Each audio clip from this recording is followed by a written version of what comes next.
Ça fait 3 ans que j'entreprends, je suis ni millionnaire ni à Dubaï et je documente mon aventure de manière ultra authentique dans l'espoir de rassembler des gens comme toi et moi qui sont prêts à bosser pour atteindre leurs rêves. Alors installe-toi et enjoy the show. Ouais, c'est parti, nouvelle semaine. C'est un peu le rush en ce moment, on va emménager dans nos nouveaux bureaux cette semaine. À côté de ça, on a quelques rendez-vous et on va aussi onboarder Thibaut, qui est une nouvelle personne en fait qui va rejoindre l'équipe. C'est quelqu'un qu'on connaît déjà et qui a toujours un peu gravité autour de notre projet et qui a vraiment les mêmes valeurs que nous en termes d'entrepreneuriat et un peu d'objectifs, etc. et de vision. Donc on raisonne beaucoup avec lui et en fait plutôt que de travailler en parallèle mais séparément, on lui a proposé en fait de rejoindre carrément l'aventure. Donc on va faire un rendez-vous avec lui cet après-midi justement. On lui a fait toute une présentation pour lui expliquer concrètement ok, c'est quoi Virtura, c'est quoi nos valeurs, notre vision, nos objectifs aussi, c'est quoi un peu les challenges en ce moment, le marché, bref, toute la situation. Et avant ça, on a rendez-vous chez un prospect. C'est une entreprise qui nous a contactés.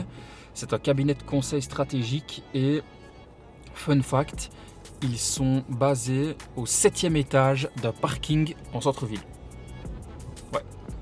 Alors 7e étage en centre-ville, tu dois avoir une super belle vue, je suis curieux de voir ça. Mais ce qui est vraiment bizarre, c'est quand même au 7e étage d'un parking. Donc ça c'est...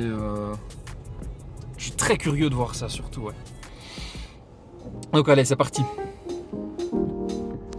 Du coup c'est genre là au-dessus, mais de l'autre côté je crois.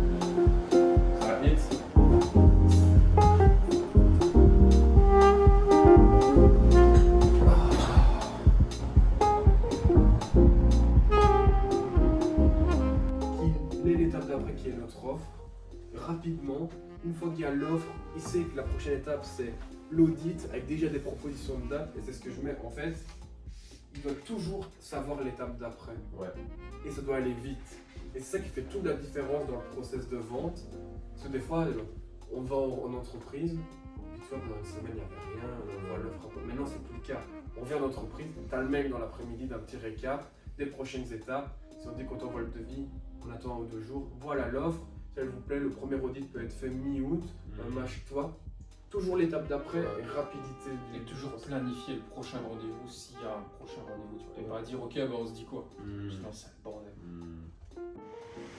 Ok, l'onboarding s'est très bien passé, Thibaut est très très chaud, bon ça a fait beaucoup d'informations pour lui, tout ce qu'on lui a raconté, là on a resté genre 3 heures, mais on est tous les 3 méga chauds pour la rentrée qui va arriver. Donc la rentrée, nous, ça va être vraiment à la mi-août, donc après le week-end du 15 août, donc ça va être le lundi 18 je pense.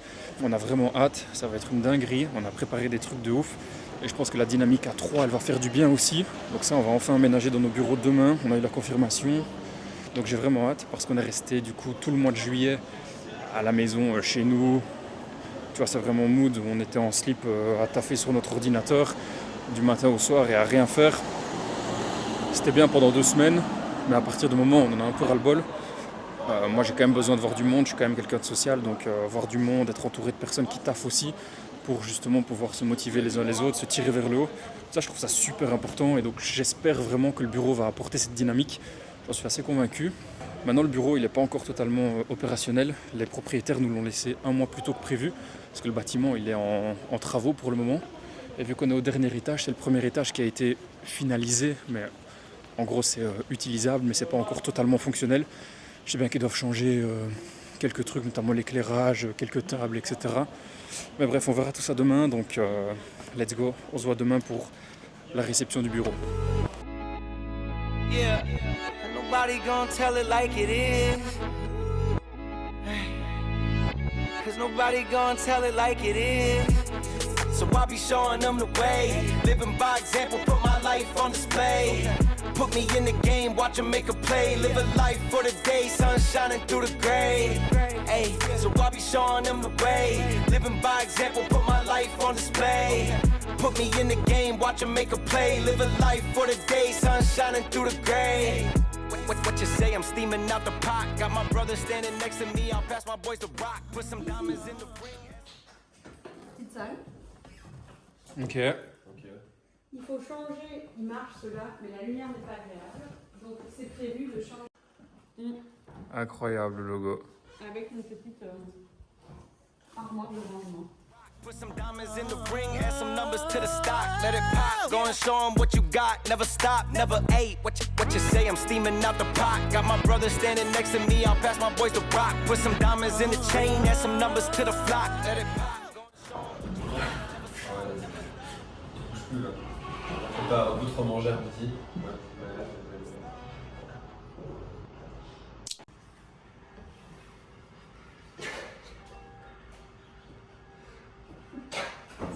Genre dès qu'il y en a un qui fallait la sonnette, allez. Bon, des fois, là, par exemple, je suis en mode. Ouais, pareil, c'est ça. Justement, c'est ça qui est bien, c'est que ça te réveille.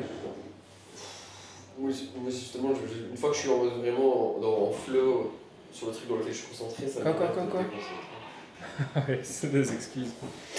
Enfin, c'est pas une excuse, j'ai une belle blague, par contre je suis en mode nausée. Regarde, tu veux que je te montre? Vas-y, je te suis sur la page. En fait, je les ai déjà là. Je les ai déjà là, je voulais faire 2-3 fois pour te montrer.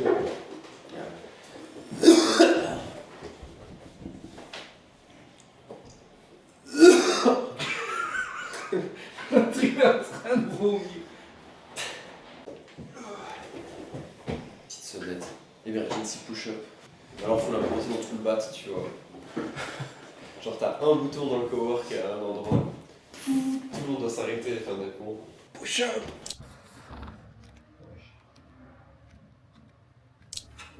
De toute façon, c'est une manière de manger. Qui fait peur, ça. Bon.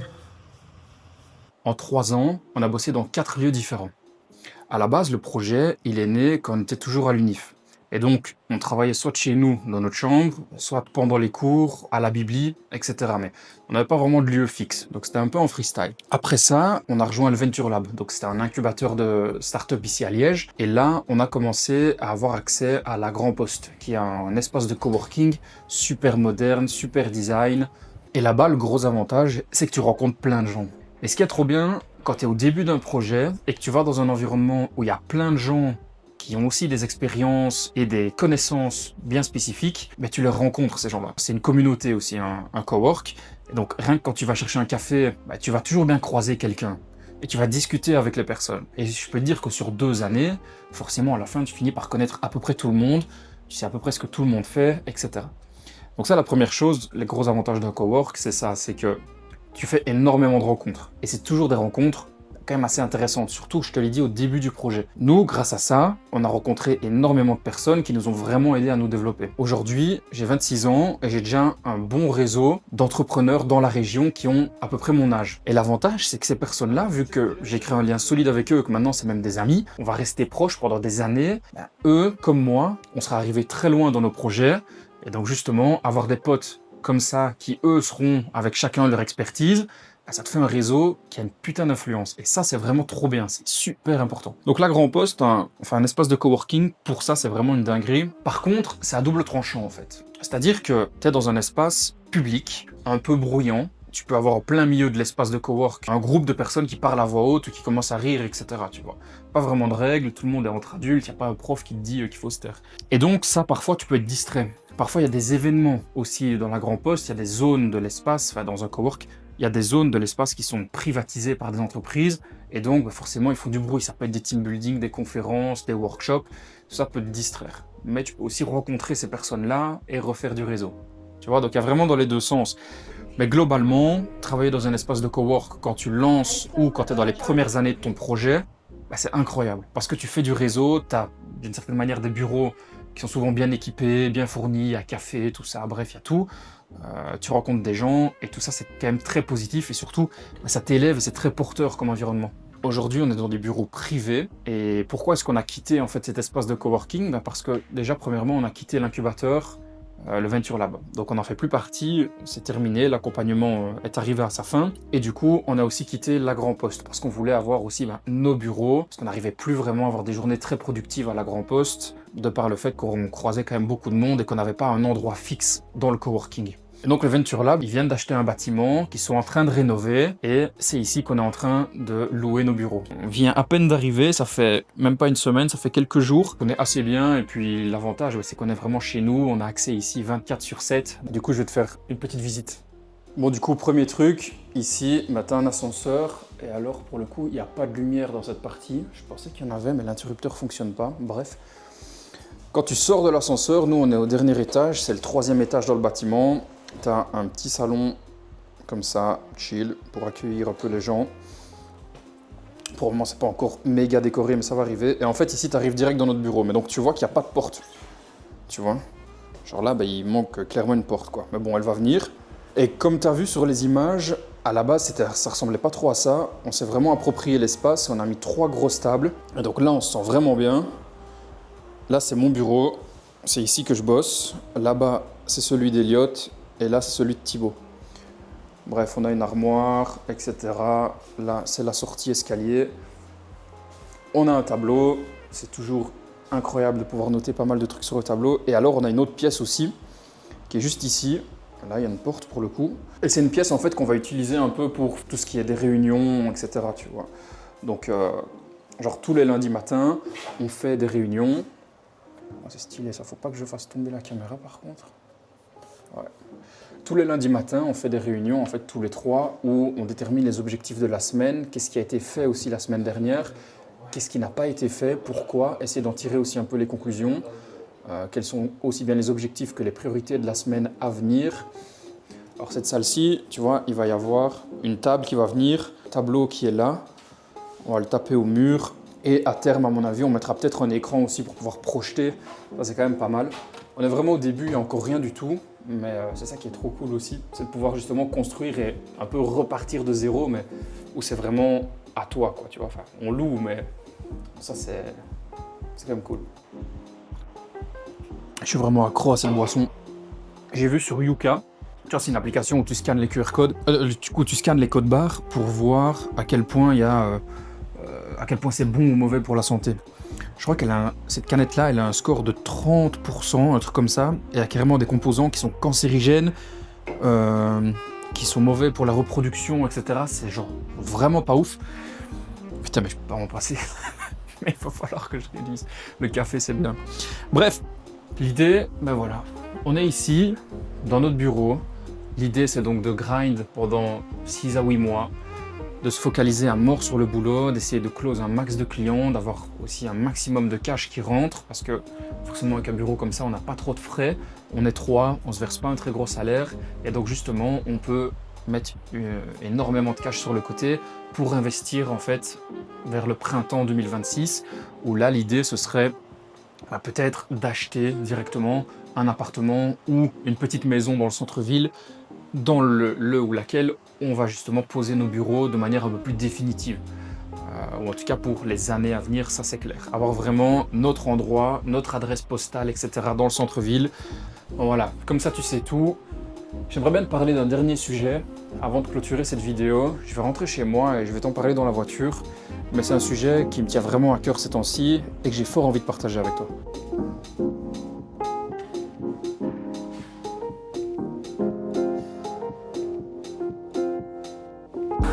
Il existe un principe contre-intuitif pour atteindre son idéal.